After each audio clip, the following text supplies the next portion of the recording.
Yes, I'm afraid it's true, and I'm really sorry. After 13 years of making Wheeler Dealers, I'm now going to be leaving the show. No one lo vio venir. One day Ed China was calmly showing viewers how to rebuild a suspension. Next he disappeared from Wheeler Dealers unexpectedly. Fans were caught off guard.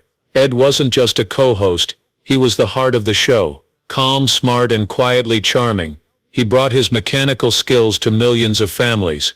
His leaving didn't just seem like a change in cast, it felt like a betrayal. Why would someone leave a very popular and successful show at its best moment? What was happening behind the scenes that made Ed want to give everything up? To understand that, you need to look back. When this unexpected pair first made a big impact in the car industry. Dos hombres, una revolución empieza. It began with a simple idea: restore classic cars, show viewers the steps involved and make it fun to watch. What Mike Brewer and Ed China created without realizing it was a groundbreaking trend that would transform car shows for good. Mike, an experienced presenter with a strong background in the car industry, had the drive and enthusiasm to discover hidden treasures. Él era el negociador, el que cerraba los tratos, the guy who could charm someone into lowering the price and make it enjoyable. Ed, on the other hand, was a mystery. Calm and quiet, standing tall at 6 feet 7 inches, with a mind that worked like a plan. While Mike added style, Ed contributed elegance. They were an imperfect fit. The show was organized and genuine. Audiences didn't just witness changes, they understood them. The camera stayed focused even when things got messy or tough. Explained everything, from fixing welds to checking turbochargers, in a way that was both informative and strangely calming. His workshop was like a classroom for anyone who has ever wanted to restore a car in their own garage. No fui solo la televisión. It was an excellent lesson. For more than 10 years the formula did more than just work, it prospered. Fans around the world felt a connection not only to the cars, but also to the special harmony between the hosts. It felt sincere and comfortable, like watching two old friends argue about a carburetor while creating something special. While the show reached new heights and gained a dedicated following, underlying tensions began to surface, soft murmurs of conflict and choices being made in private. As we all know, success has a cost, and it was time for them to pay that price. What happened next would deeply impact the show. The larger the show became, the more restrictive the chains were. The move to America in 2013 was more than just about cars. It was about growth. New cars, a new way of life, and most importantly, a new market. The US really liked car content, and Wheeler Dealers had already shown it could compete globally. This was their opportunity to improve, to go beyond being just a favorite in the UK. It was necessary to become a global brand. But with that jump came the attention of major networks, and along with that, the unavoidable changes. The production budget increased, the sets became fancier, and the risks became greater. But the pressure also increased. More people participated, more meetings took place, and more executives joined. What used to be a close group working in a garage started to feel like a big corporate meeting room. Suddenly this simple UK show turned into a system that needed to create, present, and entertain on a strict timetable. Authenticity began to become less important.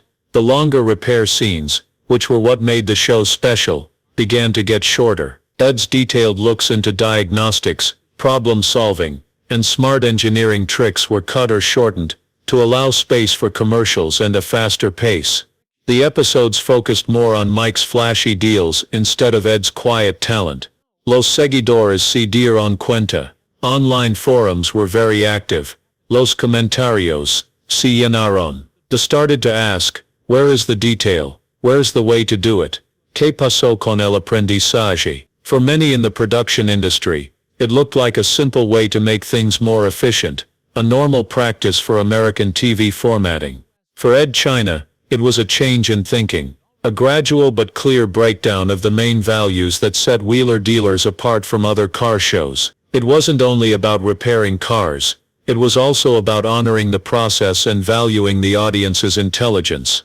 When the studio tried to go even further by cutting more workshop time, suggesting using outside help, and limiting Ed's role to short comments, he realized they had crossed a line. Ed needed to make a choice. It wasn't just a job for him. It was about who he was, his values and everything he stood for as a creator. What he chose next would surprise fans, change the future of the show, and create unexpected controversy. Ed China speaks out, and everything shifts. The announcement wasn't given during the show. It didn't come from the network. It came from Ed himself. He was on his personal YouTube channel, sitting in front of a camera, and talking directly to the fans. No fancy setup, no edits, just Ed, a plain background, and the truth. His tone was calm and steady, but each word was important. Ed announced that the network, Velocity, which will soon be called Motor Trend, plans to cut back on the mechanical segments even more. They wanted to update the show, shorten the long repair scenes, emphasize entertainment, and produce episodes more quickly. The executives understood it very well. Less time spent in the garage meant more time on air for exciting deals and drama that appealed to the audience. Para Ed, fui una traición. He said that these changes would affect the main identity of the show. The technical depth would disappear, taking away the educational value that has motivated many future mechanics around the globe. Staying would mean acting like something you're not, pretending to be an expert, diluting the essence of wheeler dealers. Instead, he made the toughest choice of his career, and walked away. The video went viral. Fans were surprised but mostly showed their support.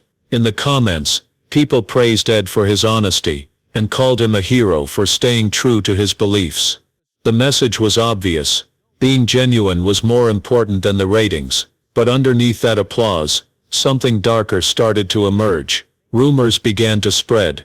People blamed each other. Accusations started to come out. The blame game was about to become troubling and personal. The claims that almost ruined Mike Brewer. While the internet supported Ed, another story started to emerge. One that made Mike Brewer look like the bad guy in the story. Some fans believed that someone needed to take the blame. Mike was the most noticeable target still remaining. The accusations varied from mild to serious. Il debe haber sabido. He did not stop it. He made Ed take the blame. Some went even further, saying Mike had been trying to gain more control behind the scenes, discreetly pushing Ed aside to satisfy the network and support the new vision. The idea quickly spread in online forums and comment sections, driven by guesses and feelings. Mike rejected everything. He openly supported Ed's choice, admired his skills, and wished him well. However, privately, he was feeling a lot of pressure. The reaction wasn't only online, it became frighteningly real. In a sad interview, Mike said that he and his family were being bullied online. His daughter received a threat. Su esposa estaba aterrorizada. Eventually the police had to get involved to protect them from what had turned into a serious hate campaign. I had to call the police, Mike said, his voice trembling. Someone threatened to kill me. It was a surprising turn of events. The consequences of Ed's leaving had turned into something risky. What started as a creative disagreement had now turned violent, and Mike Brewer, whether he was at fault or not, found himself caught in the middle. His reputation was damaged, his safety was in danger, and the scars, both personal and professional, would remain. As of now, there is no proof that Mike planned Ed's departure, but the public had already made its judgment. The harm was done. While Ed stayed quiet, and didn't talk about the attacks or stand up for Mike, it was the dealer, not the mechanic, who faced the situation alone. Así, el espectáculo continúa. Wheeler Dealers was still a worldwide brand, and it needed a new mechanic quickly. But who could possibly take Ed China's place? Puedes reemplazar una leyenda. Here comes Anna Nosted, good-looking, charming, and skilled with machines, and appeared to be the ideal choice to take over Ed China's large role. A former police officer who became a car builder, he had practical experience both with engines and on camera. A unique mix that producers believed would convince doubtful fans. The connection with Mike was good. The projects were strong. The episodes came one after another, and added charm, efficiency, and a new energy to the screen. At one point it seemed like the show could really make it through the change. Ratings remained steady, and the format stayed the same, at least on the outside. Pero los fans nunca dejaron de comparar. While Ed was calm and organized, and was quick, lively, and always prepared for the camera, where Ed was teaching, and was providing entertainment, some viewers enjoyed the new speed, and refined visuals. Some people sensed that something was lacking, that calm and careful way of doing things that used to make Wheeler Dealers feel like a DIY garage, where you could gain knowledge. To them it was turning into more of a show about cars, instead of a show for people who love cars. De para los 2020. Se reiteró. No major dispute, no dramatic departure, just another step in the show's development. Then came Mark Elvis Priestley, someone who is knowledgeable, passionate, and easy to support. With his experience in racing and great enthusiasm, Elvis added trust and friendliness to the workbench. Even with his real talent and friendly attitude, the same criticisms remained. The mechanics were skilled, the cars were impressive, but fans kept wondering, where's the heart? The real question was not if these new hosts were skilled at their jobs. The question was if Wheeler Dealers could ever regain the spirit it lost when Ed China left that garage. As the show looked for its identity, trying to recreate its past success, Ed was quietly creating his own life away from the cameras, but he was not forgotten. Ed China está reconstruyendo, pero esta vez en sus propios términos. In 2021, Ed China came back, not to TV, but to YouTube, where he could manage every detail. Sin productors, sin límites de tiempo, sin interferencia de corporaciones, solo Ed, una cámara, y la pura magia de la ingeniería real. He started Workshop Diaries, a series that focused on the essentials. Ed lived in a world that he controlled, no network rules, no flashy editing, no scripted drama. Each episode explored real repairs, creative projects, and clear explanations. From electric changes to fixing gearboxes, it truly captured the spirit of traders. Restaurado. Ed worked on a range of vehicles, from old Land Rovers to modern prototypes. He didn't just show viewers what he was doing, he explained why, clarifying the reasoning behind each step. The tone was calm, intimate, and very fulfilling. Fans eager for the classic Ed China charm came out in large numbers. The comment sections were filled with positive comments. Viewers who have watched for a long time said it felt like returning home. Las vistas aumentaron.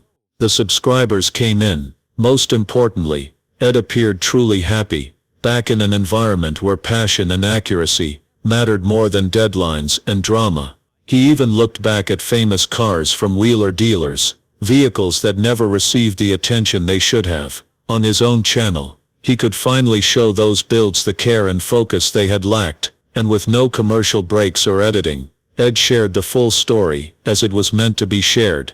Meanwhile, Mike Brewer was still in charge of the TV show, keeping the brand strong with new hosts and new projects. As Workshop Diaries became more popular, a question began to spread among fans. One grows louder and more persistent with each upload. What would happen if Mike and Ed met again? Would it be a happy reunion, or a serious confrontation?